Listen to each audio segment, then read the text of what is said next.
if you're a part-time Uber driver or you sold something expensive on eBay, listen up. You might have to report your income to the IRS this year. Last year, you only had to report if you earned more than $20,000. This year, you'll have to report if you earned more than $5,000, unless Congress changes that. Here to explain the situation and how it's likely to impact casual earners is Demian Brady, Vice President of Research at the National Taxpayer Union Foundation.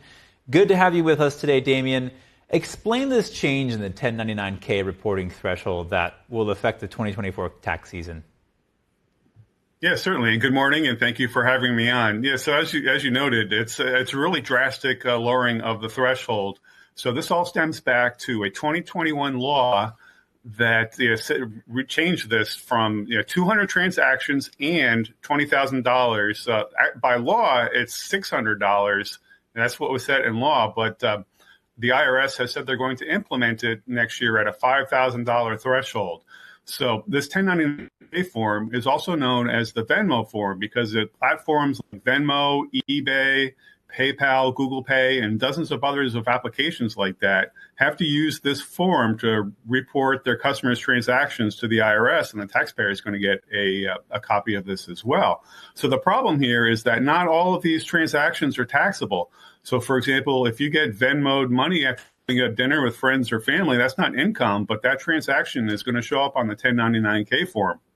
Similarly, if you're a college student and you're selling your old textbooks on eBay, selling it for a loss, that should not be taxable. If you're selling it for a gain, the IRS would have you research and document every single price that you paid for it and then what you sold for it. So the concern here is that lots of taxpayers are going to spend a ridiculous amount of time going through this form and trying to figure out which ones might be taxable, or they're going to have to pay out of pocket for help for all this. And the bigger risk is that a lot of people are going to end up over-reporting their income because of the massive fear of the IRS.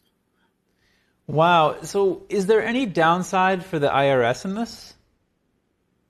Yes. So we know that this is a very confusing and complex tax form. This was supposed to have gone into effect a couple of years ago, but the IRS, knowing about this concern for taxpayers and knowing that they were going to have a difficult time dealing with 44 million 1099-K forms coming their way, that they've delayed implementing it for 2 years.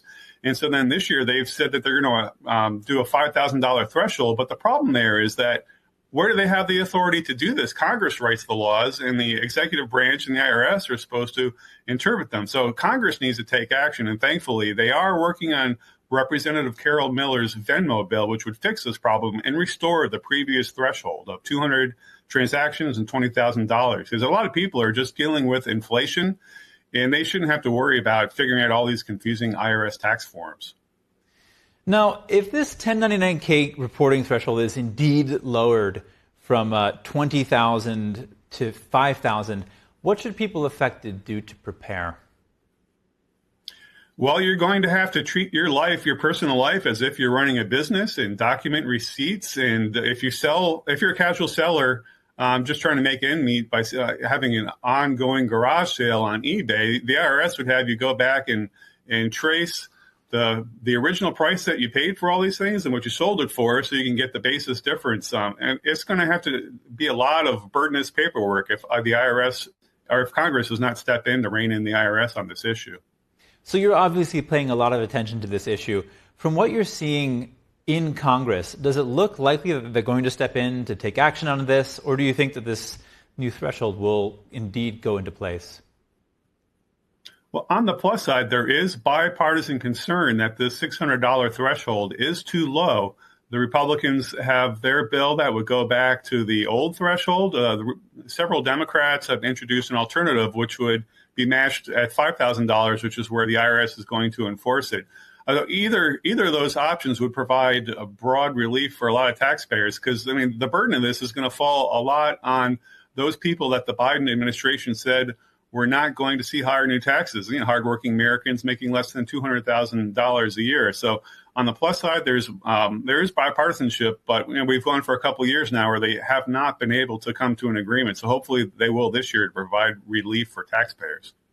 What do proponents of this new 1099-K threshold say about it?